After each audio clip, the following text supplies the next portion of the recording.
Hey everybody, welcome to another episode of Cleaning and Cocktails. We are on site live at Frantz Building Solutions in Owensboro, Kentucky. You guys know how I love these on-site episodes. We got an action-packed day ready for you. A full day of content, storytelling, and creating a narrative that I'm excited to share with you guys. I've known Jordan for many years, and I've been waiting to share his story and the company's story. So let's go take a look inside.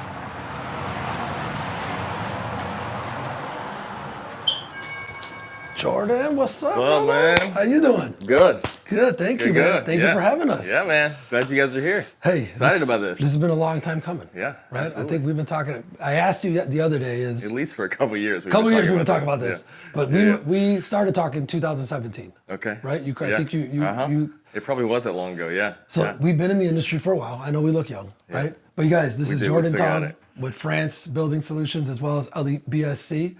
We are in Owensboro, Kentucky, like I said. And Jordan, obviously we're gonna walk and talk. He's gonna show you guys the office space. It's a beautiful space.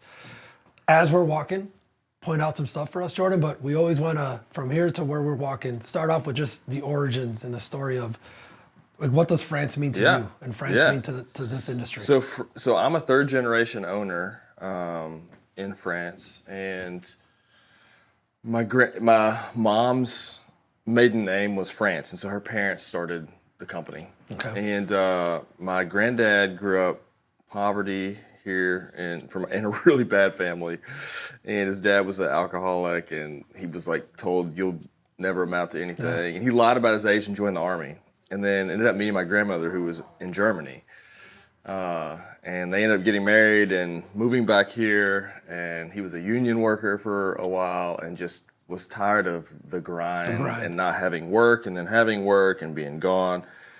And so they were just trying to figure out, what do we do?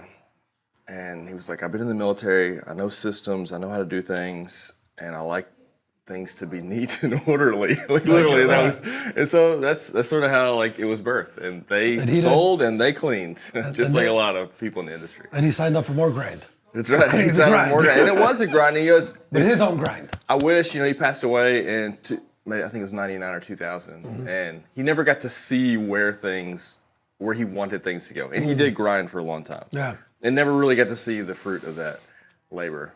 But I know you showed me some photos earlier, so there'll be some hot. We're gonna be able to see some photos of it and pay some homage to that. But hey, real quick, talk to us about this. Everyone always loves the floors here, and they are really unique. And so these floors were built or were crafted by like Amish people in Kentucky, and so they disassemble these old barns that have been built for 100+ years that are falling apart, and then they redo the wood and mill it, and then they sell it as flooring. So this is original Kentucky barnwood flooring here, so like with saw marks and insect holes and everything else to go with it. So you guys are gonna see Kentucky's gonna be infused in a lot of things that we talk about here, right? We're proud of it. Yeah, we got stuff from the city here. Yeah, this is a local artist did like a little rendition of our bridge that's right beside our building, and using newspaper clippings from the city as sort of the backdrop for the painting. So. And Jordan, the one thing I liked, and you guys, this is why we love coming on site, Jordan, is because what we're about to walk into and see, like, the stigma or the outlook on the cleaning industry is always like, it's low to middle wage, it's a grind, but just see how like this is a beautiful space. You're gonna get to show it to us, but like this is what potential looks like and what you could do in this space, right? Like it didn't always look like this. It didn't always look like this, right? Like you got to get here, man. So let's follow you. Absolutely. Show us around. Yep.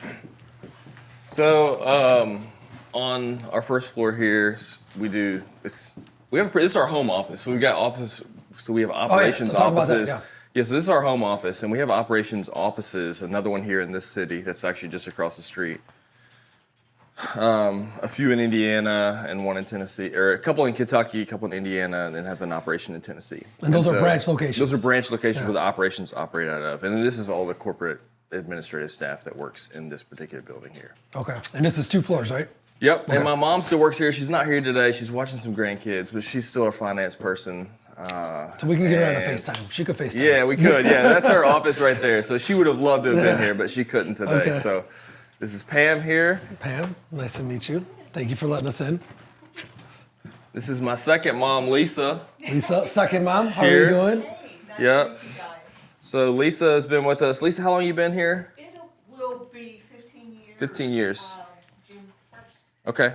So Lisa is my mom's right-hand man, essentially. We work very closely. And Nice. we love Lisa so much. She's awesome. And you guys already see we're 3 for 3 on branding. Everybody's wearing brand. This is a big thing here. Big thing. Yeah, we were coached well.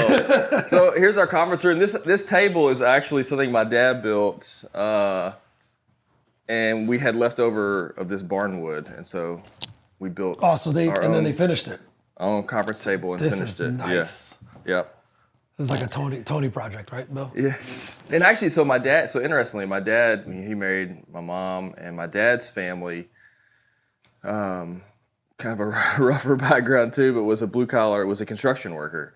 And so he grew up, my granddad had a little small construction business, and they built houses and remodeled and stuff. And it wasn't ever a whole lot of anything, but that was his background. And so he started out working construction, making $6-7 an hour, and yeah. And then he ended up joining the business. He got tired of working for his dad. So that's it. It's like everybody reaches a breaking point. I think I told you about my breaking point. You did, earlier. right? Yeah. So here's a little bit of photo. Let's take a look at this, guys. An old photo album. I don't know if the lighting is good enough here, but so this is my grandparents that started the business, Bernard and Gefrida France. So Gefrida, it's a German name. And they started the business in 1985. So this is an old photo of them. This is actually a picture of them. So Host was like an old carpet cleaning thing, and so they went to this training. And they actually were members of like our industry association when they were, it's just the two of them. So they joined BSCI when it was just the two of them. Just the two of them. Wow. So and they again, went showing there you that and it's- they went to the convention and were just blown away. Yeah. They're like, look at all these businesses. Wow. Maybe one day. And my grandmother still says she remembers going around and people would always be like, hey, how many employees do you guys have? And they would be like, You're looking at it. 2.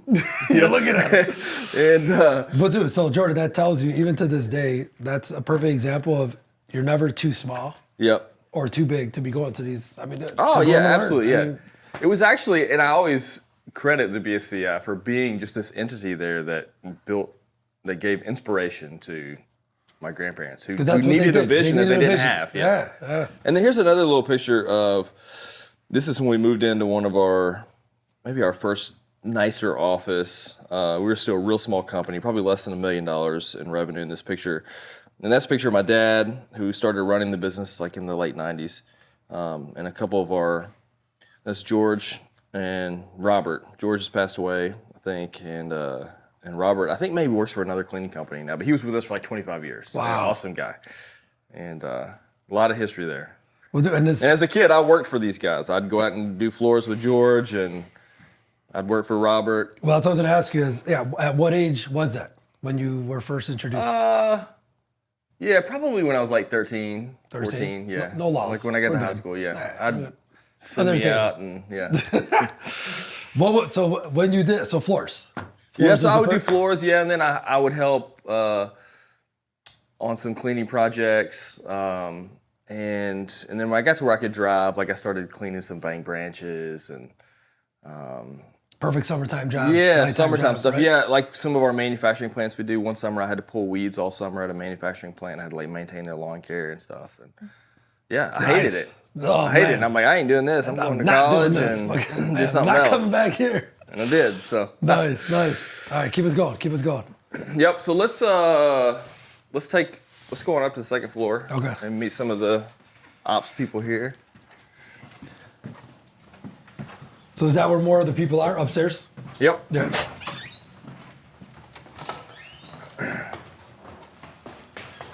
And this building's an old building too. I think it was built. There's a plaque on the outside. I think it was built in the 1880s, maybe. Does this? Do you guys own the building or lease We it? do. Yep. We do. The other buildings too? Is that a part of the plan? A couple of them. Yeah, it is actually part of the plan. Brian, it'd be something to talk to Brian? with Brian Okay. about. Cool. We've looked for ways, or thinking of ways to have, we call them equity mechanisms, like where other people who are leaders in the company that probably can't be an owner of France, but provide other ownership opportunities in other things. By way of Yeah, Real and so estate real or estate is okay. one that we're thinking about what that might look like. No, that's smart. Yeah. Well, especially because it's such a family, like legacy business, Yep. it's hard, right, to have that conversation. This is my temporary office right now because we had a bunch of hail damage and my office flooded up front. So here, take a look. It's okay to go back. You know, it's okay to come back. Come back to the roots. So the HR people come in here and get boxes over top of my head, and So like this is where the extra drinks are stored. This is the storage room. Pretty much the storage room. I've actually grown fond of this office. It's small and That's hilarious. nobody bugs me. I don't mean to bombard y'all, but this you is guys Ricky doing? and crew from Chicago. These are so HR. There's 4 on this team. I've already forgot your name because you just started here. Like, okay, Carrie. Okay, Carrie, and then this is Louis. Nice to meet Louis you is guys. originally from Cuba, right? Yeah. Cuba? Cubano? Ándale, okay. Es mexicanos aquí. Sí. Mucho gusto.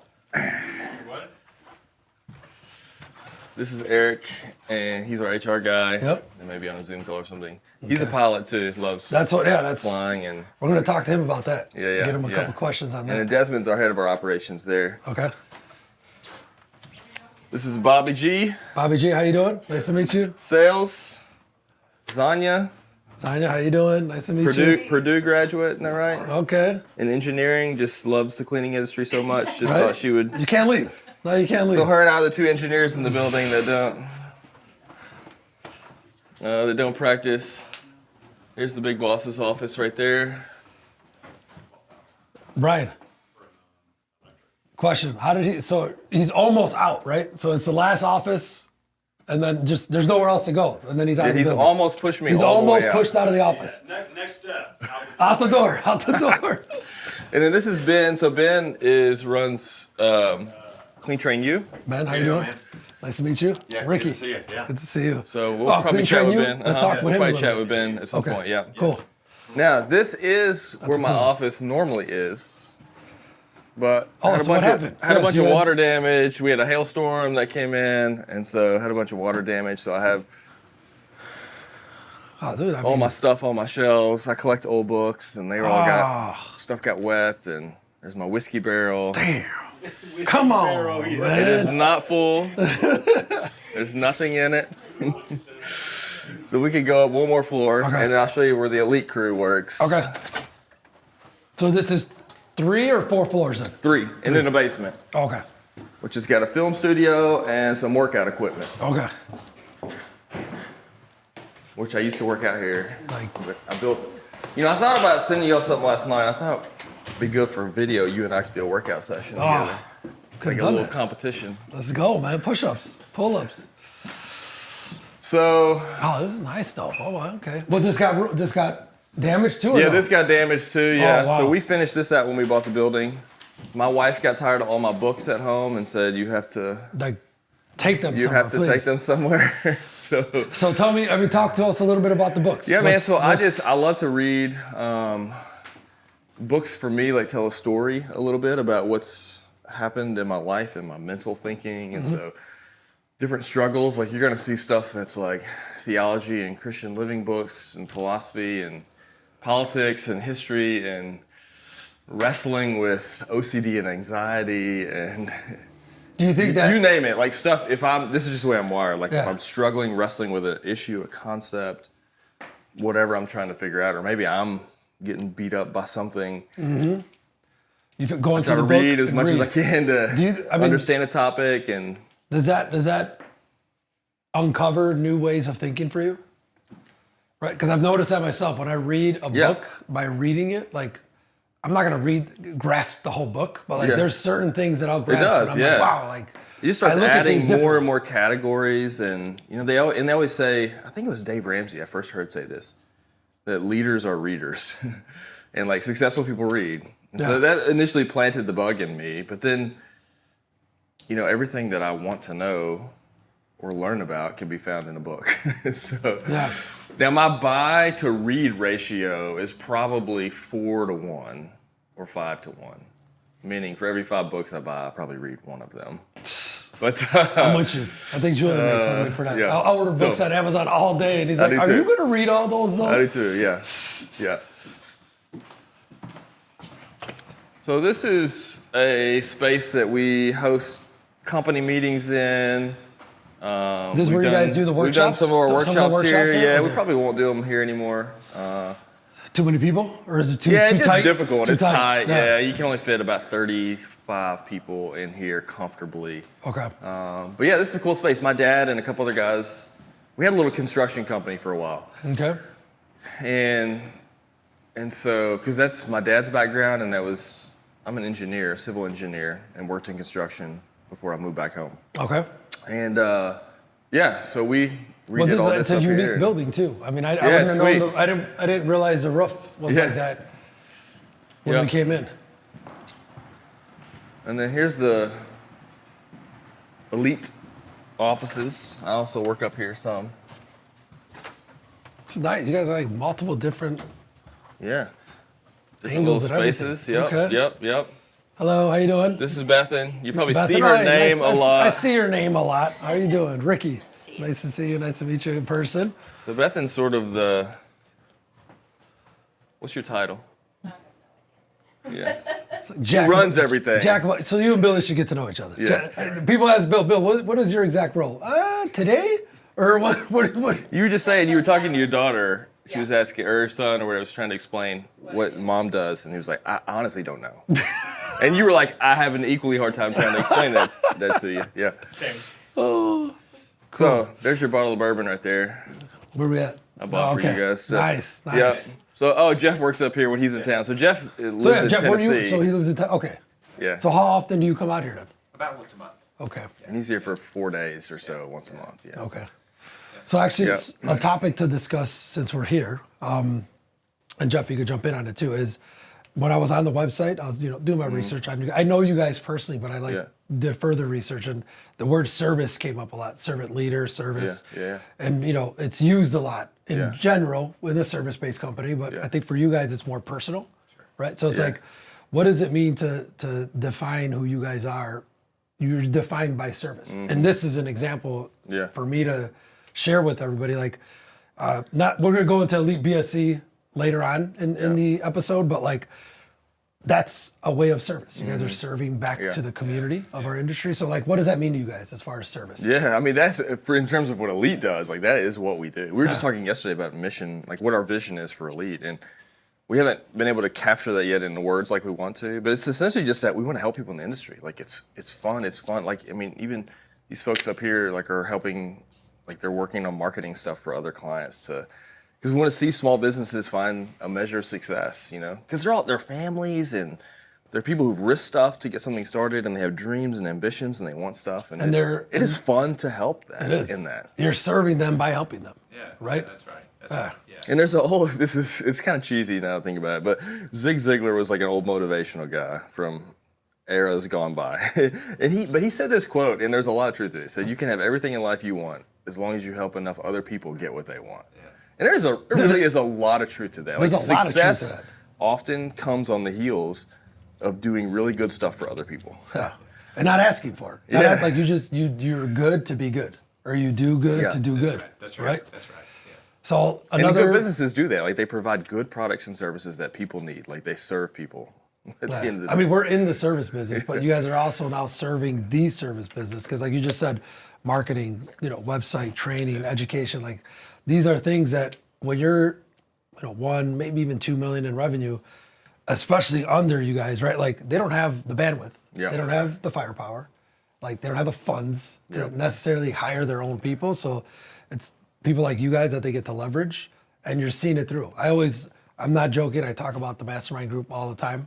And it's like, I thought I was like one of the first 5. He says it's the first 20. So, okay, I was close. Close, yeah. But it's like, people sometimes, I'll have my brother took over as a CEO, and he was our CFO guy. There was a time in 2021, 22, he's looking at the books, right? And he's like, boom, boom, boom. I said, Rick, what's this 130, 140, 150 a month right here?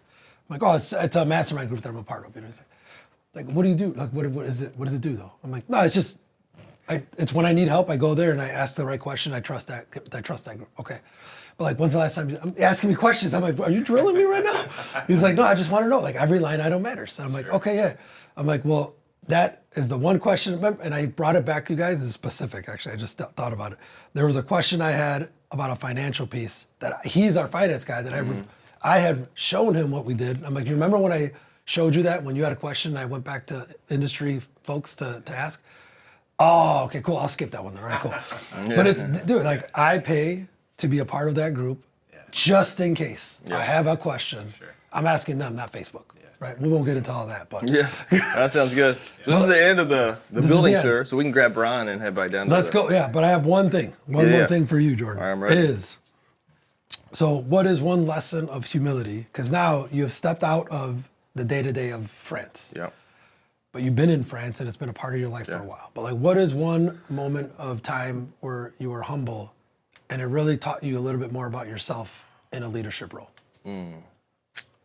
Well, probably one of the more humbling things that I've had to deal with and still wrestle with a little bit is there began to be a point where I was not the best person to lead the organization. I mean, as we interacted with Brian, like you'll see, like he's very competent in that role, and he's quite frankly just a better equipped to lead. Like he's wired that way, and his skills and strengths and desires there, and it is a little bit because you can get sort of this like Messiah complex as a business owner. Like this whole thing depends on me and it rides on my shoulders. And at some point you realize, hey, that's actually, and a good leader actually should go there. Like, hey, this is not really all on me. And to figure out, hey, these guys are actually, they're smarter than me in this and better than me. Yeah. And so that it helps. I've had to think and wrestle through. And it's part of where Elite came from. It's like, where do I invest my time and money that still serves the mission of the organization, what's best for France, but also, where can I turn my time and attention and skills to? And so my dad had to wrestle with the same thing because as he passed the company off to me, I think he struggled, even emotionally. Like your identity for men in particular, I think is wrapped up in like what you do. Yeah. It's like when guys get in a conversation, like one of our first things is, hey, so what do you do? Right. And so when that sort of goes away, like and you're having to shift what that is, it's an ego check for sure. I would tell you it's remarkable because it tells you who you are as a person, right? Because like I relate to that just because I'm in the same boat with some of the decisions we made as an organization. But like, dude, like you can't tell that it affected you though. Like for you, like you jumped right in. From what I've seen from the outside looking in when we're at events or things like. When I'm wired like you, I'm sure they tell you, Ricky, just stay out of it. Stay out of it. You're only going to mess things up. What do you mean? Bill's my guardrails. He's like, Rick, you don't need to know half the stuff. We got it. We got it. She tells me that all the time. We got it. Cool. All right, man. Well, I know there's a lot more we're going to get into. Let's grab Brian and then we can head down to the Jeff, you first ready? floor. All right, guys, we're back here, Cleaning Cocktails, a special segment in the conference room here at Frantz Building Services. And I'm excited because I know these guys for a while now, especially Jordan. We've gotten to know each other for a long time. Brian and Jeff, I've met you guys through the years. So we got Brian Lewis, who's the president of France. Jordan wears many hats, but owner of Frantz Building Services. And Elite BSC, Clean Train U. We'll get to learn more about all those brands, but we're going to talk specifically about France here right now, guys. And we have Jeff Carmen, who his favorite role was in the operations department of France. Loved it so much. But he was a director of sales now over at Elite BSC, handling membership, all things Elite BSC, right? I see your name on everything. Yeah. So we're here in this segment, you guys. We really want to dig into leading with the heart, right? And really still digging into, we heard a little bit about the origins, Jordan, early on, but we're going to talk about now the foundation of the company and where it is today, where it came from, but more importantly, where it's going. And this question is for everybody, and Brian, we'll start with you to the left here. But leading with heart, it's easy to say it, it's easy to try to live by it, but each one of you, but starting with you, is what does leading with your heart, and especially here with this company, mean to you? Yeah, that's a good question. That for me, that's evolved over the years. Toward the beginning of my career, especially as a leader, there wasn't a lot of leading with heart necessarily. There was heart for being successful, heart for taking this thing and making it that thing, for transforming an organization. But for me now, I think my entire role as a leader at this company it really for me now boils down to creating opportunity for people. And that could be creating jobs, it could be creating promotion, it could be developing people, it could be a whole array of things. We want people to be better having been part of our company. So for me, it's all about just creating opportunity. Nice. Yeah. Nice. You don't see problems. You see opportunities. I see opportunities. Yeah, for sure. For sure. Jordan, what about you? No, that's really fair. It's been fun to watch Brian's evolution because I've just been able to have a front row seat to watching him. I would say that's a maturing in leadership as well, and that's been really fun to see. And I've went on the same sort of journey as him as well. And so in some ways, ours is kind of parallels one another. And I would say that is what gets me out of bed in the morning too, because I don't think anybody gets out of bed thinking, yes, we're going to go clean today. That's right. It's just not. But I think there's a lot of other things. And so getting your hands dirty with people and being able to help them in a lot of different capacities, and particularly creating opportunities or helping them get from here to here is a lot of fun. And like it really is kind of what we enjoy doing and what maybe turns everybody's crank a bit here. And it's really kind of what we're doing at Elite too. Like we're trying to do that maybe on a little bit different scale. But you got to, and this is what you were talking, you have to be able to get out of bed and think, man, here's what we're doing. Here's what we're about. We believe in this. Because the moment you're not, like, you're out, what are you man. doing? Yeah, you're checked out. For sure. For sure. Jeff, what about you? Yeah, it's interesting, and we've talked about this a little bit. Some of our desire to serve and love people, it comes a little bit from our worldview. I mean, I think so, and I think that's a part of it. But it's interesting. So I learned a lot of this idea of serving from the heart from my dad. And so when my dad worked for a public utility, and he was over a division, so he was over the natural gas division, and he would take me and my brother every Saturday morning. He would come down there. He didn't have to work, but he came down there, and he would introduce us to every one of the guys who worked for him, and he would have a little story. He'd say, hey, Jeff, come over here. This is Teddy. Teddy's son plays Little League Baseball. Great pitcher. And I just watched how he loved people. And for me, that's kind of came naturally, just following his lead to say, hey, if you're going to get things done with people, then you have to love on them and you have to serve them. And so I had a kind of a front row seat to that when I was a kid. And you got to think about this is the people industry, right? We know that, right? And I love that we have the different dynamics because it's like from the BSC side, leading a BSC, you got the people that are working within the BSC company and in the field and your clients. Elite, now it's like the fellow cleaning company people, right? Like so, it's again, it's all about people, and the fact that your father showed you that's a big deal because it's like look at where it reflected on you now to this day. You know, So let's talk about talking about people. Let's talk about culture. And Jordan, upstairs, you were talking about being humble and humility, right? At a moment in time for you when transition happened, transition from your dad happened to you, transition from here to Brian.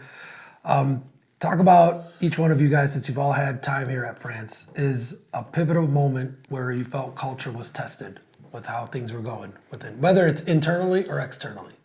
Good question. So I'll say this. I think that we have made a couple of hiring mistakes in the past by not, I'm particularly thinking in sales, business development, or just like out of a sense of urgency, where we knew, like, because humility is a big one for us for a lot of reasons. I think it's necessary in this industry. I think it captures the heart. You talk about leading from the heart. It captures sort of the heart of what we need and want to embody.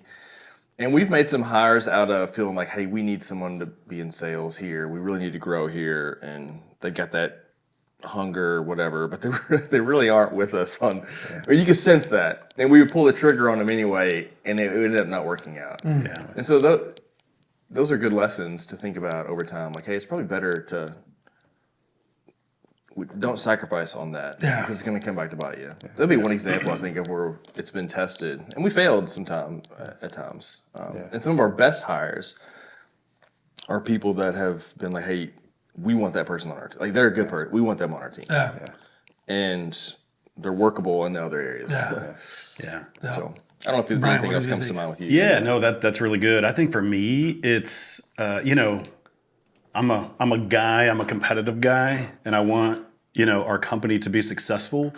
And, so our mission is to love and serve well. So I think there have been times where I look at maybe financials. I'm concerned with financials and sales and certain other things that are not really directly people related. And I lose sight sometimes, or have in the past during heavy growth periods of, what?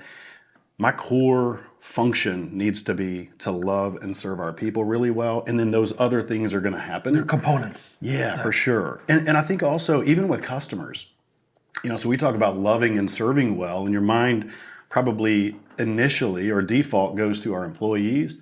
Our customers are people too. Yeah. We can impact people at our customer locations as well. So really, that's what it's all about, is putting that at the front seat at all times, loving and serving people really well. And those other things, they're going to take care of themselves. They're going to take care of themselves. Yeah. Yeah, and I guess what I've seen kind of over and over too is there's this, especially as it relates to, policies and procedures, and there's always that tension between that's the policy, but what's the right thing to do for this person in this situation? And I think we default to what is the right thing to do for this person. A lady comes to mind that worked for us, a long-term, started out as a cleaner, eventually grew into an account manager, and she had a terminal illness, and we were faced with what do we do with that situation. And I think we loved her and her family really well through that situation. And so, when that kind of thing happens, you go, gosh, this is the kind of place that you want to be associated with and work for, because deep down that there is a genuine love for people. Yeah. Yeah. No, and because we're going to talk about next the people in the field, right? Which we know. Yeah. They're the ones that drive everything for us. But we cannot lose sight of the people in the office as well. There's got to be a good complement or mix. I would say our biggest challenge in the future, maybe not biggest, but one of the challenges in the future we're going to face as it relates to vision and our values and things, is as we look at growing, there's this temptation, because you mentioned it, you want to win, you want to succeed, right. you want to crush the competition, the whole 9 yards. And so there's this draw to that being the sole focus. And this is not to knock anybody, but as companies grow, then they start gobbling up other companies, and it's let's go here and everywhere. And it'd be easy to lose sight. So I think there's going to be times where we're going to be faced with decisions.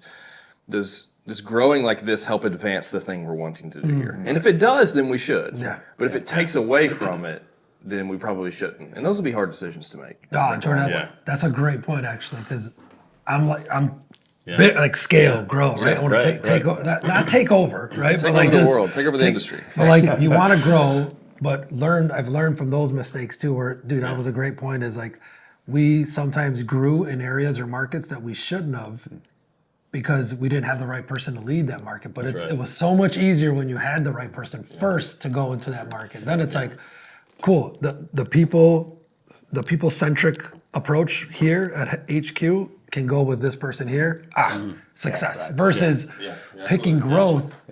Like you're saying, there's a lot of acquisitions happening, right? And you'll lose sight, but by looking at the big picture and shiny object of growth. And I wanted to touch on just the people in the field. Again, with growth, you lose the touch of the people in the field. So what have you guys seen that's been successful for you when, let's say you get into a new market, or the company is growing and people are in the field more and they're not coming to the office, or a manager, different pivotal moments.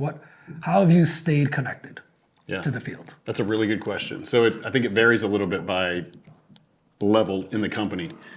But we've tried to be very intentional about keeping a family feel at this company. This is a third generation ownership family. And I think that ownership feel is a big contributor that kind of got us to a semi-successful company. And we've tried to be very intentional about keeping that. So we do regular, we bring in, even though we're spread over 3-4 states, we do regular we call them manager summits, where we have all of our field managers in here at the corporate office, and we pour into people, develop people, connect, fellowship, have a meal together, all the things. So we found that's a good way, I think, to keep in touch, at least with field managers. No, I like that manager summit. Did you know we wrestle with this? Each layer down the organization or the org chart, it's harder. It's easier to lose culture. Yep. So it's easy to maintain it here, and it gets harder here and here and here. And so to that point, like, I think given the nature of what we do, it's really difficult because of a dispersed workforce. Yeah. So Yeah. if the culture can be lived and embodied at the field manager level, and I think those are the best people to take it Yeah. to the final level in the organization. So That's where more of our focus has been. But we know we've got a lot of ground. I think we're still weak in some areas. And Yeah, for sure. We're trying to figure some of that stuff out. Right, like, don't you guys think it's like the ultimate mission? And my family, I have a big family business too. You guys know that. Like, I'm always like, man, I want if anybody ever walked up to a Rosalato employee, I want them to be able to recite like what we are and who we are. And my mom is our HR. She's like, Rick, that's not easy, just because we're dispersed. Like, there's some accounts that we start and like it's an hour away, 2 hours away. Like they don't feel that feeling sometimes, and I struggle with that because I'm like, man, like why not? Like we should be able to do that. But to your point, if you train that field staff management, they are the ones that could be that lever. Because I always had thought, oh, they got to come to the office. They got to come to the office to feel that. Yeah. They could feel it in the field. Yeah. They really could. Yeah, and I think we're again, I talk about tension. There's a tension that we're expecting these folks to do certain things. We're expecting them to manage labor, and we're expecting them to visit customers, and all of these things. And they've got a workforce that can sometimes be a challenge. So they're managing a workforce that might be kind of challenging. Customers who are typically not coming in and going, gosh, the building looks great today. They're noticing things that are issues, and so they're surrounded by that. And then they also, in their own personal lives, they've got this stuff going on. So they're just critically important to our business. So I think these summits allow us to come in and get to know them, get to know what's going on in their family life and those kinds of things. They just help us lead them and guide them and love on them better. Yeah, No, that is to me the most important role in our company. I mean, think about that. That's the face of our company to our employees, And to the customers, Yeah, absolutely. to everybody. And a lot of times, that's the least developed person in the company. 100%. And I think Well, that's coming to my next question. Actually, Yeah. this is something I actually just looking at the Elite logo real quick. Like, you guys are helping train cleaning business owners, but like, what is it that you could do or are thinking of doing to that exact point? Is that role, right? What does career growth look like at Frantz? Because we're in again, the honest truth, right? Tough margin business. Yeah. It's it's difficult. It's competitive at the janitorial technician level, and then for them to get to a supervisor, manager, like, again, it's not rocket science. Like, the way of growth within our companies are pretty much similar, but what are you guys doing to promote that or embody that or develop that role? Yeah. Once again, I think it depends on the level, but to our end team members, I mean, that one's a challenge. We're spread over sometimes 4 states, 3 states right now, and completely dispersed. And I remember the days where we would take physical papers out. Hey, we've got to get this list of people trained, and you have a little checklist, and you go and you train 40 people over a couple of week period, but. I think at this point where we are, as dispersed as we are, as many employees as we have, it's got to be an electronic version of training for the most part on how to do the job. And more importantly, we want to develop content to even spread culture and value related things via electronic platforms. Well, think about it. That is a way, and we'll talk about if it clean train you later on, right? It's like that is a way to stay connected to them, right? For sure. If they see, they relate to a certain language, or they relate to a certain type of person or leadership, it's like, all right, cool, let them be the person, the face, relating that content to them. Because you're right, that is a way to stay connected then too. It's digital. It's got to be digital. It's got to be. Yeah. It's got to be. All right, so let's end with this point, because again, the whole point of this, guys, is when we're doing it, is leading with heart in an organization that is a very gritty industry. Sure.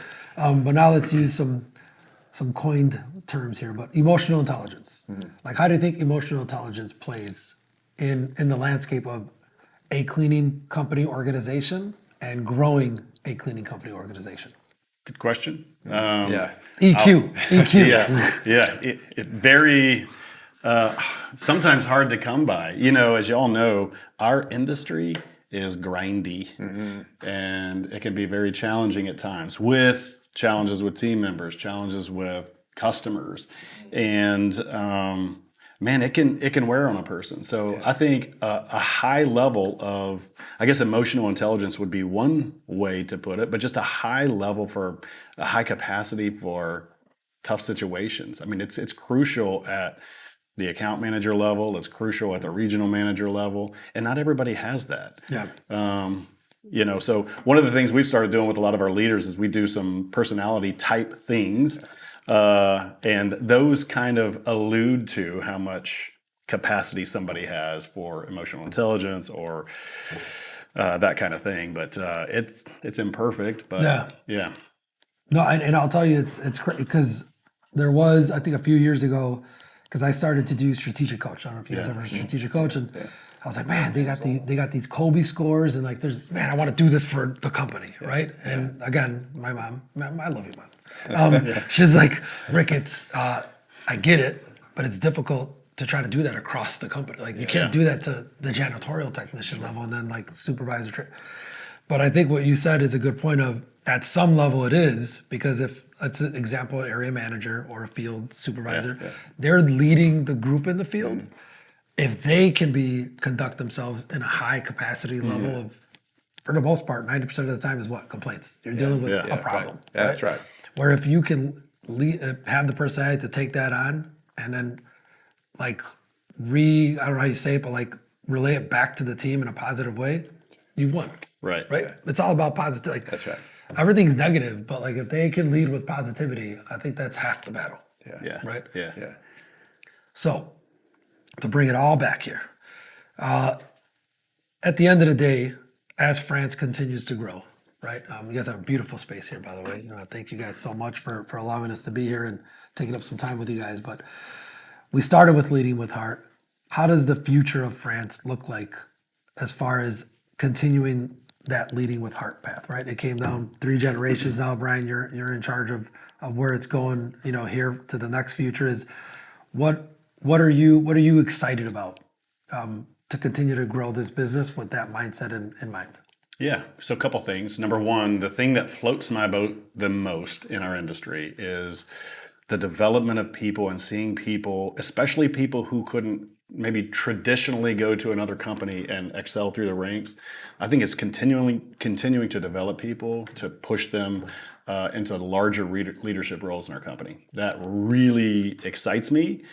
And I think, to echoing what Jordan said a little bit ago, just making sure that we're growing for the right reasons. We don't want to grow just to pad our pockets, to grow the bottom line. We want to grow to further our mission of loving and serving well. Yeah. Nice. And I would say on that particular point, in terms of growing as a company, for a time it was a family business, and everyone that starts has these motives for why they started. Like we're trying to do something better ourselves and better our family, etc. But at some point along the way, the company begins to take on a life of its own. It becomes its own thing. It is now, even though you're standing on the shoulders of all the generations and everyone all the beginning, it is now taking on its own thing now. And so I think that there's a sense of that, and we're stewards of making sure that goes on. And so our job, I see. I talked to you earlier. One of the hard things for me has been having to step aside and let other people lead. But the one thing that I still feel like, and it's in some ways why I show up and why I'm here physically, is we just want to protect. I want to protect that vision always. So if I have a job duty in France, it's just always be thinking. It's cheap vision. It's pretty passive job duty, but and I think us being in alignment and the rest of the team being in alignment is hopefully we maintain that. Nice. Yeah. Nice. Well, you guys, thank you so much. Cleaning Cocktails family, we're not done yet. We got a lot more to come.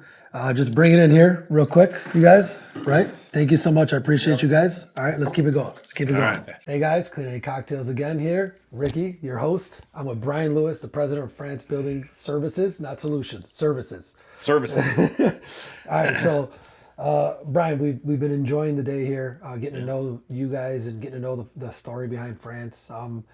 But before we get into where you are today, I wanted to set the tone with people getting to know Brian Lewis on how did you arrive at France and kind of bring us up to speed. Yeah, good question. So it's actually been, this is 14 years with the company this year, so it's been a little while. And about that time ago, I was in the corporate world. I worked for a company probably a lot of people know, Cintas Corporation. Okay. Yeah. Big company. So I went from a really, really large company, $7 billion, I think, to a family-owned company. Wow. Complete opposite. So, but anyway, I had met Jordan. There's a little bit of dispute as to how I met Jordan. We don't remember exactly how, but somehow we got connected. And, just chatted a little bit about this industry, and I saw a potential for bigger things, and I was coming from a situation in the corporate world where, once a company gets really, really large, there's just not a lot of room to change things or move things, or it's pretty restricted, And I just remember working a whole lot in that corporate life. And I remember looking down at my family on the beach at one point, and I'm working on the balcony as I always did on all of our vacations. And I thought, man, there's got to be something different out there. And but anyway, that's about when Jordan and I met, and just talked about some potential happenings with the company and the potential that's out there in our industry, and took a leap. And it was a big leap for me, because the visuals of corporate life versus family-owned cleaning life, especially at the time, we were maybe 100 employees, $3 million. So we were really small at the time. It's a vast difference, that visual, so. But speaking of visual, you obviously saw something, though. Saw something, yeah, for sure. And but also knew that something that I saw would take a lot of years of grinding. So while I was kind of trying to leave some of that grind from the corporate world, little did I know that this industry, those building years, from 100 to a few hundred employees, they're hard. Yeah. They're hard. And, like we talked earlier, they require, there's a lot of nights out. Yeah. There's a lot of grind with, upgrading, turning managers, just developing people and improving staffs and processes. And, we run lean, in our industry. We run lean. Oh, yeah, we have to have anything left at the bottom line. So there were a lot of years of grind before we've gotten, to the point where we are. So let's talk about, you were talking about building, and I want to talk about building trust, right? Yep. Because this segment, you guys, is really on, Brian was entrusted with the Frantz legacy, the Frantz brand, and, companies are built on trust. Success is built on trust. So as Frantz has evolved, which you just really started to give a visual of, hundreds to hundreds of employees to where you are today, over the years, what are some examples of how it was built on this trust? Yeah, really between Jordan and I. So I think it was a mix between trust and myself being a little bit of a stronger personality when it comes to business. And I like, I like to take things and do them on my own. Yeah. Jordan knew that, and our personalities and the way that we go about business, they complemented one another in that he likes the vision of getting something started, something rolling, but he's not cut out, he's not programmed to make things happen day to day. Whereas I am a little more programmed that way. Yeah. But you need that kickstart of a vision, right? To complement you. Yeah, that's changed over the years. It used to be very black and white that way. He's the vision, I'm the implementer, as EOS might say. But EOS says it. It's evolved a little bit over the years. But execution is everything, man. It really is, for sure. Like you need it. Like you can't. Growth doesn't happen without it. That's right. Yeah, and you guys know operationally, that day-to-day drive in our industry, whether it be with labor, whether it be with anything, you would think a lot of those things are just one-time conversations with leaders or managers in the field. But, our business, you have to continue to drive day after day after day, the same things. Yeah. Let's talk about, you said operations. So let's stay on the operations pieces. Yeah. You're making, in the operations space, you're probably, not probably, but you're making promises of service delivery to the client. You're making promises to the team about growth and where the company's going. What's your approach to maintaining consistency with that service. Yeah, to that's a what really you good promised? question. And like everything else, we've learned everything the hard way. You know, we've failed a lot. But in regard to what you're saying, one of the biggest changes that I've seen that we've had to make over the years, you know, there are lots of little shelves or breakthroughs or steps that you have to take in business, and we've gone through a lot of those. But operationally, is to me that's where our biggest challenge was, and it was moving from some of those smaller customers as we've evolved as a business. It's moving from those smaller to medium to large customers. You know, when we were serving those smaller to medium-sized customers, and we still have some of those, you know, you can round up a group of people and go scrub on some things and be all good. Whereas as we started to grow, both geographically and with targeting bigger customers, those customers expect more and those customers demand more. And a big part of what they demand is proof of service. So we have had to make changes over the last few years to not just trust people to go out and do the thing anymore, but we trust with verification. Oh yeah, I You like know, that. and it took us a long time to learn that. We were very hard-headed with that, I think. So you guys heard that one. Trust by verification. I've heard that before, but I like it. It's really strong. So we'll wrap up this short here with this piece though, is obviously while building trust, you're going to make some mistakes. Correct. How have you handled some mistakes that you feel you guys have made or you have made while trying to build that trust? Yeah, that's a really good question. I think that so we have a whole culture that we try to live by in here, and humility is one of our values. So I think it's just being open and honest with team, with customers about the fact that we're not perfect. Yeah. And we are going to make mistakes, and we've made lots of them through the years. And that's kind of why this EBC, you know, elite business coaching came about, is because, hey, we've already tripped up and made all these mistakes. Here are some ideas on how you don't have to do that. But I think it's really just that. It's being humble. It's living through humility and knowing that we rely on people. Yeah. No, And no matter how good our processes are, we rely on people. I love that you referenced Elite BSC because, like, in a way, what that shows, Brian, is because when I think of that group too, I think of all three of you guys. You guys all play a hand in supporting and doing that. Is you're exposing or recognizing the mistakes you made to allow those not to make those mistakes, For sure. or maybe make them quicker, right? Because you're still going to make those mistakes. Yeah. Awesome, man. Well, hey, thank you so much, man. Appreciate the knowledge. Yeah. Always dropping knowledge. Great hanging out. We got way more nuggets coming, guys. Thank you so much. And we'll catch you soon. Hey, guys. Ricky here again, your host for Cleaning and Cocktails. Sitting next to Jeff Carmen, who you are going to get to know and have gotten to know throughout this day. Jeff, before we get into it, the title of this segment, this special segment, because we're doing segments now, is The Strength and Stewardship. Okay. But before we get into that, I want the audience to get to know you a little bit more. Like the story of how Jeff began with Frantz and where we are today. Yeah. So I was at the end of the year, I made the jump over to Elite, but I worked for Frantz for a little over 9 years. And how I was introduced to Frantz was I actually was a medical practice administrator at a local orthopedic surgery practice here. And Frantz cleaned our office, and so I knew of that business, but I also knew Jordan. Jordan and I were friends from church, and I just had gotten a little bit weary of that business. And there's just some things that were going on in this community in terms of the hospital buying up practices. And so I just told Jordan, I said, you know, if something ever were to come up at your company, I think I'd like to get back into sales again. I'd done that in a previous career in natural gas business. So it worked out. I came here and had 9 great years working with these guys and seeing the business grow. So yeah, it's been real rewarding. Nice. And then we'll lead to actually what you're wearing right now is, but then this journey now led to Elite BSC. BSC. Yes. Yeah, that's right. And so probably when this Elite started in 2017, I believe.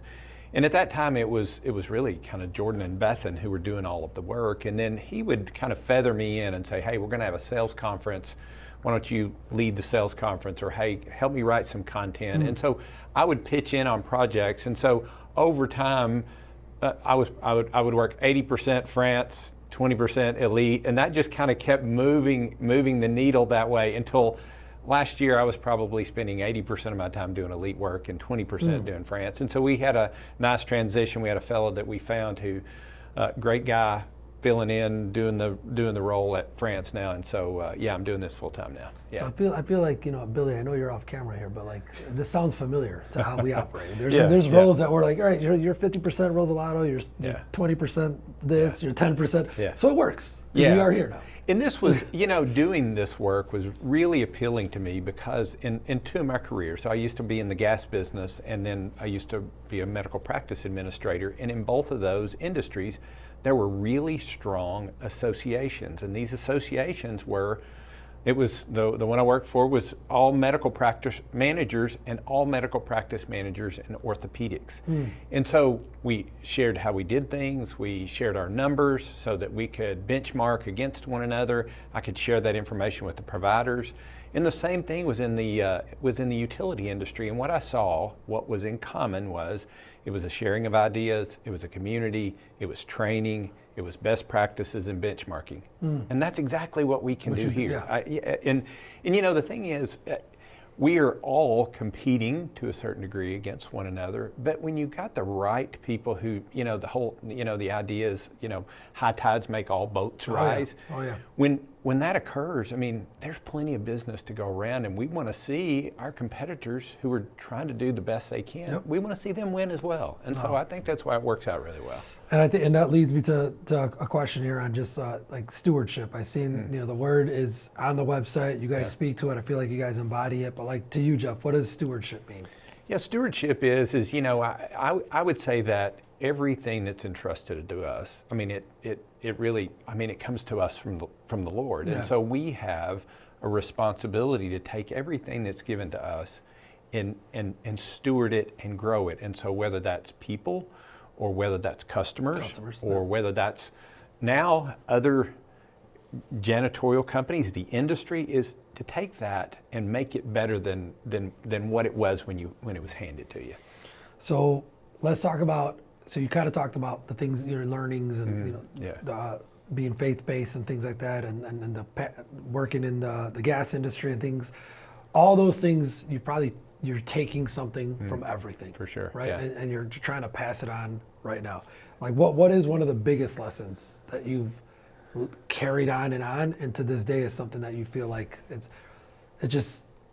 crucial and critical for you as a person? Yeah, I would say it's this. It's whatever role that I've been in is figuring out the people that you're serving, is to find out how you can bring value to them. And so, for instance, in our business, it's very much the value that we bring at France was to the customers who were bringing us on. It was to reduce their anxiety that somebody's actually going to show up and clean the building, or to make them more productive, so because they don't have to take care of, you know, complaints and those things. But really, and again, I've talked about my dad before. My dad was real instrumental in telling me and teaching me, hey, listen, learn what customers like, learn what people need, and figure out a way to deliver that. Nice. And so that's kind of what I've built into every position that I've been in. And let's bring it all back to where we are today, right? You can see some of the learnings back here. Secret stuff, guys. Secret stuff back here. That's it. Right? I got my tech stack, right? So let's end with Jeff is, you know, from an outsider looking in, you could say like, man, what is Elite doing? They have their own cleaning company. Now they're training other cleaning companies, right? Like, but again, it speaks to who you guys are, the mission, the values as a company. What is the most exciting thing now for you in this role? Yeah. Like, it's now you're showing other Yeah. cleaning companies Yeah. how to do some of the things that you guys are doing in France, and really sharing it with them now. Yeah. I guess the most exciting thing is, and I'll say this, I didn't get much of this at France because in the cleaning business, we're doing work day in, day out, and rarely does somebody come and say, golly, this place was spotless when we came in. But I'll get regular emails back from Elite members to go, gosh, we've implemented that sales process you talked about, and now I feel like for the first time, we've really got something in place. Stuff is coming in. You know, that service model you told us about, it was, I mean, the lights just went on for us at our company. And so what's exciting to me is to really feel like the things that we're doing are impacting the lives of the owners and the leaders, and then hopefully the team members and their customers. And so there's just a lot of satisfaction that comes out of hearing that you're making a difference in people's lives. I love to end with that is the fact that, like, again, you're right. You just don't get too many compliments. No, you don't. You just don't. But the fact that you're feeling that impact that you're making on the membership and the companies that are part of Elite, that's got to be gratifying, motivating, and inspiring. Obviously, absolutely. there's something for you and Jordan to think of, you know what, let's move Jeff into a full-time role here. Because there's a lot more that you guys could probably do. It's time. And We're just scratching more. the surface. Yeah, Yeah. we'll talk more about it. All right, well, hey, thank you so much, Thank my you, man. I appreciate it. You guys, we're going to keep it going here, all right? Hey, everybody, it's Ricky again here at Cleaning and Cocktails on site at the Frantz Building Services headquarters in Owensboro, Kentucky. I'm with Jordan, who you got to meet a little bit earlier. Jordan, what I wanted to touch on here, actually before we get into some of these questions, and we were just talking about it, is we're going to be talking about legacy and family. Let's talk about your family. Yep. Your wife, So kids. yeah, so Go down the line.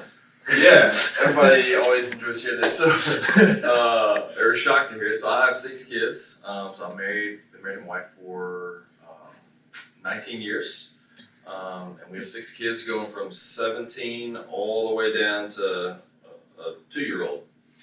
And so yeah, the Tong house is bustling, man. It's loud. There's a lot of testosterone going through our house. And I have 2 girls and 4 boys. Yeah. It's exciting though. It's right? fun. It keeps it fun. Yeah, it's Keeps fun. it fun. Yeah. It's tiring. stressful. It's tiring. I do 2 things in life. I go to work and I'm a dad.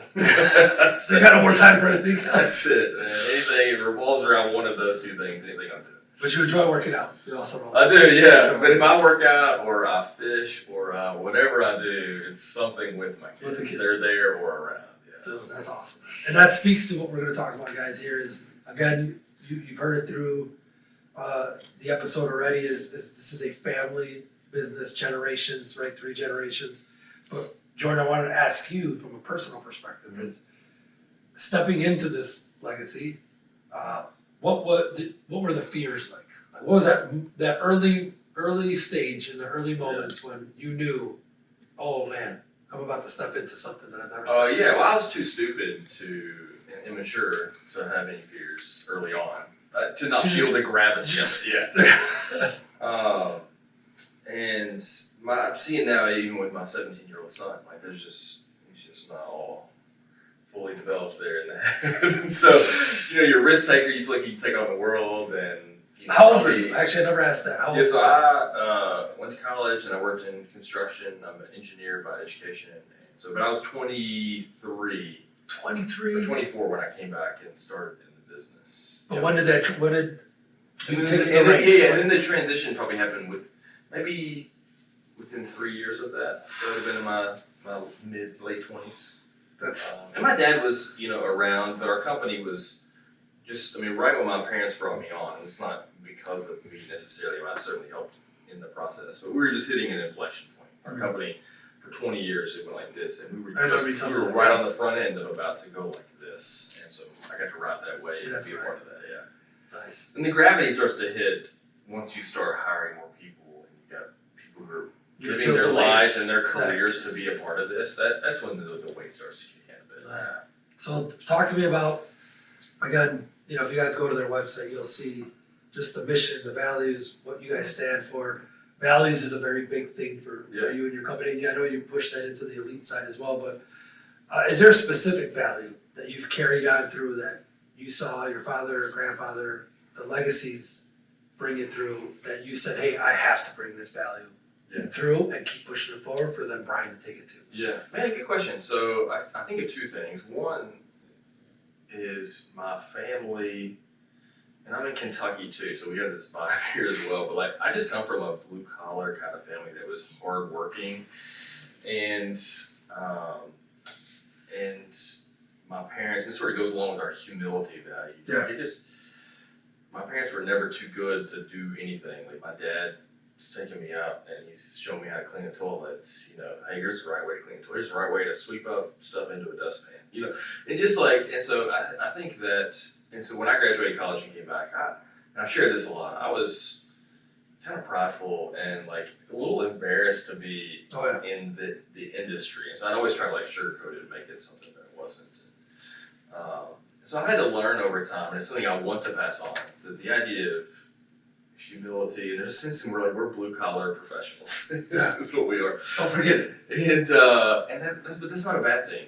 And there is, and I can't talk about values without talking about, I'm from I guess, faith perspective. I'm a Christian, and so and I believe that's true about the world. And so it infuses what I do and those values, and humility sort of comes with the package there as well.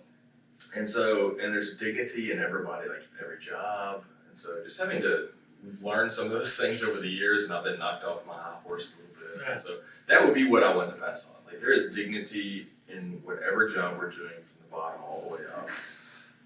And it's our job to lead and steward that well. And so this leads me to the final point I want to make here too is, again, legacy, family, faith-based stewardship. We were talking to Jeff about being a steward and how you guys carry that. How do you feel, and do you feel honored that you had the ability to do what you're doing right now and continue to do what you're doing? Like how does honor play a role in yeah, I think about that a lot as I get older. And so, for instance, I dropped my kids off at basketball training yesterday, and I went and spent an hour with my grandmother just to talk with her. She's in her 80s. She's one of the ones that founded the business, and part of me wants to just do well for her to carry on the torch. Just like you want to, not be ashamed of your father and your grandfather, but like, hey, I carried on the name well. And so you want to do that. And I told her last week, I said, I wish, it makes me sad, my granddad, I've had dreams before, like where I saw him and I got to say, hey, look what we did. And so yeah, there's a weight to that. And that's what the legacy that we leave and the vision, that's the stuff, and the lives of the people who work here, that's the stuff that keeps me up at night. That's the stuff that I think about. That's the weight that I feel now.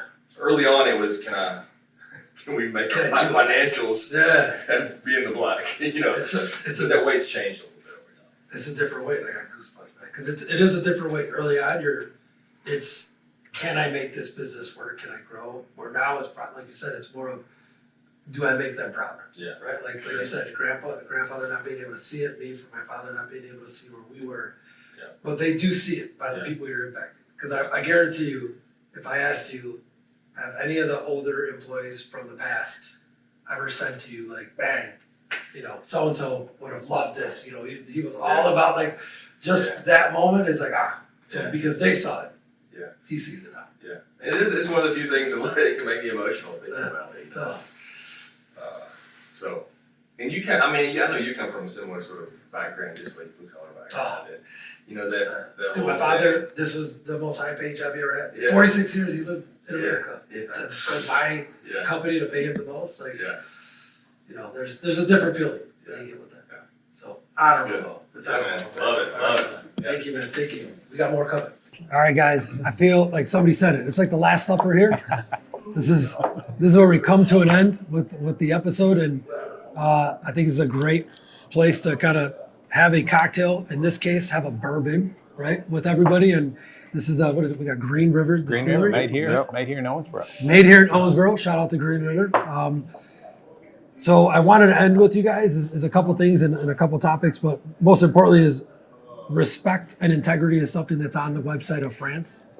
And I think it is something that every cleaning company should strive to want to be recognized as. And I think, Jordan, you said this when we spoke, when we huddled up, is you want to be known as the most respected company in the industry, right?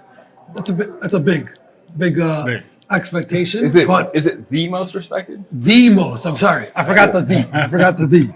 It is the. Yeah. All right. Yeah. So- that is a tall order. Yeah. It's So it's all over. let's think about what that looks like from leading with respect for the industry. And I'll start, Brian, with you first. Is what does the future of cleaning look like, and how is France gearing up to do something about that? Boy, that's a big question. You see all these robotics and a lot of these things out there. I don't know. I think that is our future to some extent at some point. It definitely involves technology. So I think when we're talking just real high level, technology is the future of our industry. But I think more so than robotics and things like that, I think we're still a ways off from that stuff. I think it's more in just our everyday service model. I think it's using technology as proof of service, as an extra layer of value to the customer. As we've started, partnering with larger customers, just providing good data-filled value to customers is outrageously important. And I think technology plays a big role in that. So we have, over the last couple of years, really been incorporating a lot of technology as, once again, for those things, proof of service, value-filled charts and things like that for customers. So we're going to continue to go down that path. I think that's what our near future looks like anyway. Nice. And we'll talk about, because Jordan, you reminded me, we're going to talk about some strategies for how to shape the future of cleaning by way of growth, right? But we'll touch back on that. Jeff, I wanted you to take that question on what does the future of the cleaning industry look like, but take it from Elite's standpoint. One of the things, again, we're trying to serve the community, and I think probably the onus is on us now to kind of get out in front of the train and figure out some of these tools, especially technology. Certainly technology is going to help us become more efficient, serve our customers better. So as Elite, we need to be out in front kind of learning how these tools, not just talking about them, but day to day, how do you bring these things into your organization and use things like ChatGPT, for instance? How do you use that on a practical basis? How do you use all of these tools that are available to help? I go back to, we want our members to grow with healthy growth. We want them to operate efficiently, but we also want to help them have balanced lives. We don't want them to be kind of like a slave to their company. We want them to be able to enjoy their lives. And I want to make a quick note, like even looking at the whiteboard that you guys had up there, I saw like tech stack. Yeah. To your point on technology, like those are things you as Elite have to be thinking of. That's right. For the industry, but also incorporating it. Like Jordan, you were saying, even Clean Train You, like, man, we need to implement that even better within our company. We're always needing to implement, right? And before we keep going though, we got these bourbon drinks here. I think we should cheers, because did you just sip that? That was fire in my mouth. It is fire. I am burning in my mouth right now. Oh cheers. my God. It's tough. Right. Cheers, guys. Cheers. Cheers to you all.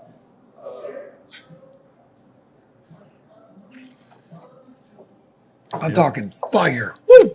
Okay. I think I was the first one that sipped when y'all were talking, and I was in my head. I was like, "Oh my gosh, I want that." Literally, like I just had to take a big. I thought about this being a real expressive on my face. Like, all right, good stuff though. That's good stuff. All right, so Jordan, this is to you now.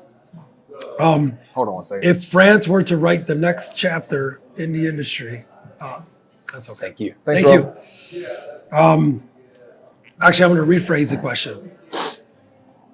If France, no, I'm not keeping the same, but from your perspective, because again, you're where you're at in your career, in your hemisphere.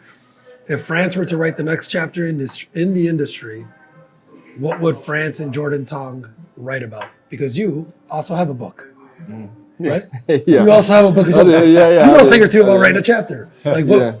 What do you think? Man, that's a good question. So, and I think it's just piggybacking on the things that they've already said. That I think you're gonna have. We talk about being the most respected in the industry is a goal, and I think that is something we aspire to.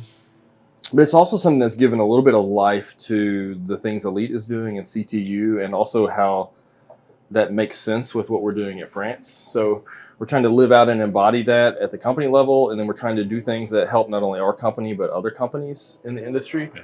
You're always going to have your big giant companies that are going to be, your ABMs and others that are pursuing that track. And while they're going to have influence and their shadow will loom large in the industry, I hope that they're not the ones that are leaving their mark on the industry. I hope that some of us in the trenches who are doing different things, maybe operating on a little bit different model that's more relatable to 95% of the population is able to do things that make small businesses in our industry thrive. And that I don't know what that's going to look like. I don't know what specific changes that's going to be or whatever, but we want to be an innovator and be on the forefront of seeing that happen. And we just have a heart and passion for the everyday person, the everyday business owner. And so hopefully that becomes the future of the industry. And hopefully, the rising tide raises all ships, and hopefully we can do that with.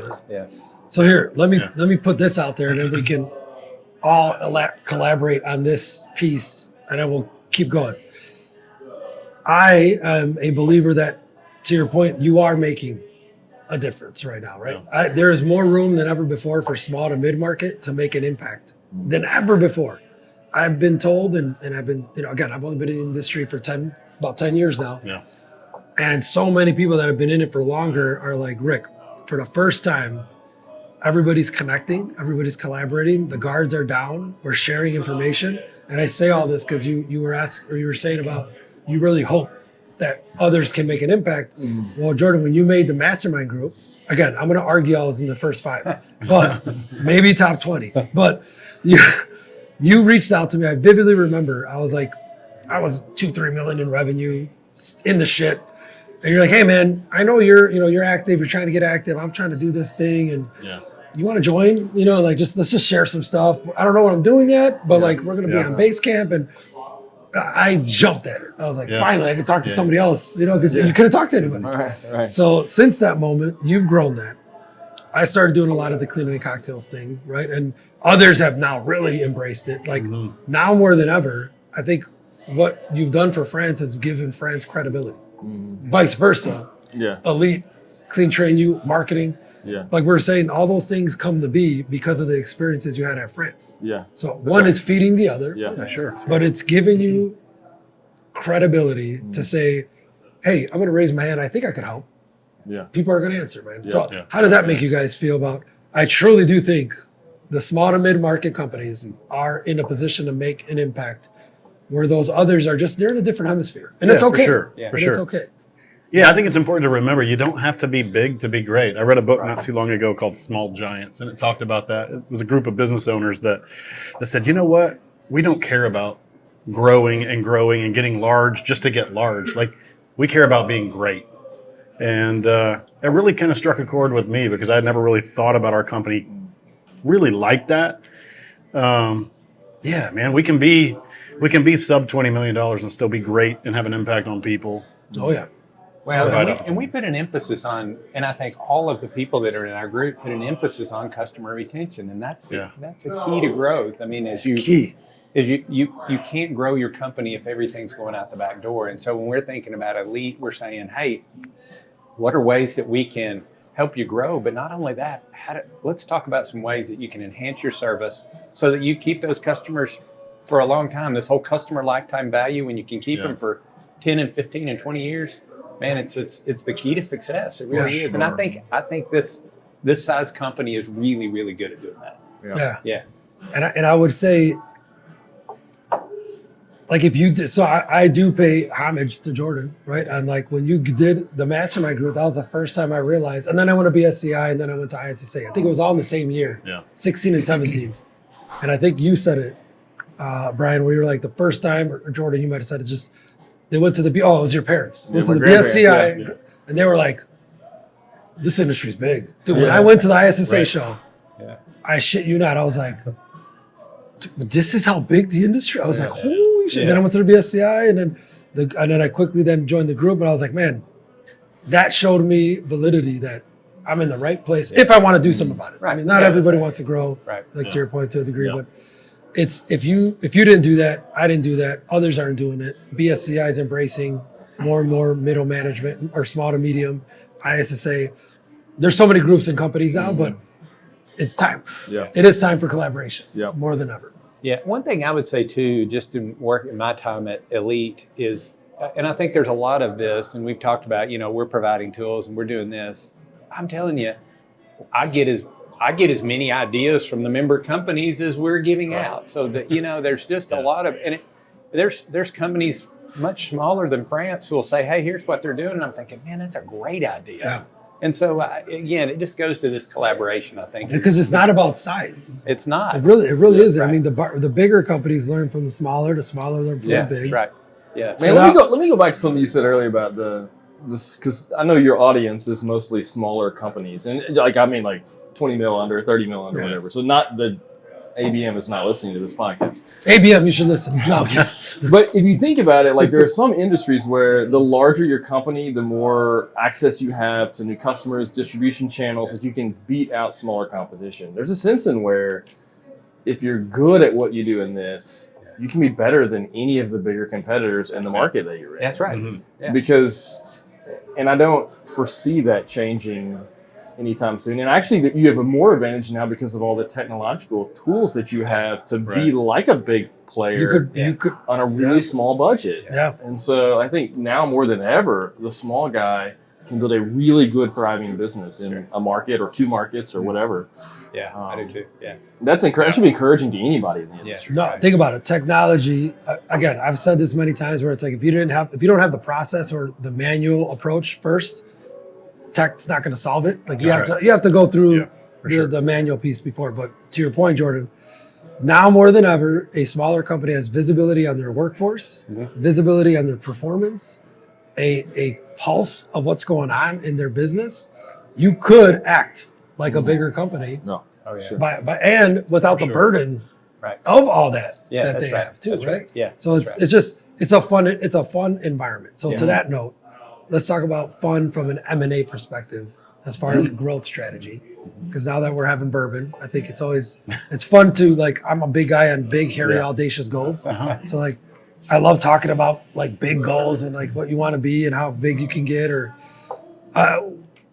we all have done it differently. Like we were just saying, Jordan, like Brian and Jordan, what's Frantz's approach up till now been to now? What do you have an appetite and are curious about moving forward for growth? Yeah, well, as we spoke about this a little bit earlier, largely over a lot of years, we've kind of grown by bootstrap and grind. And it's really hard in this industry to do that.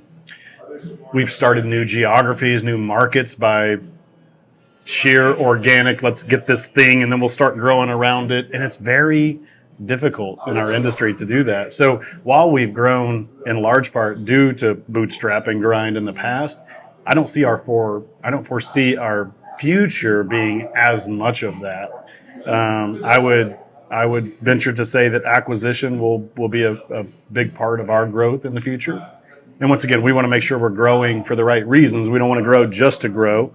We want to grow to further our mission. But I would venture to say that acquisition will be a big part of that as we move forward. Yeah. Jordan, what do you think? Yeah, I would agree with that. I think the other, and it sort of goes along beside it, is in terms of growth for us into new markets. You're right, like saying, hey, we're going to be in that city, and then we go start an operation there. I don't think we'll do that again. Yeah.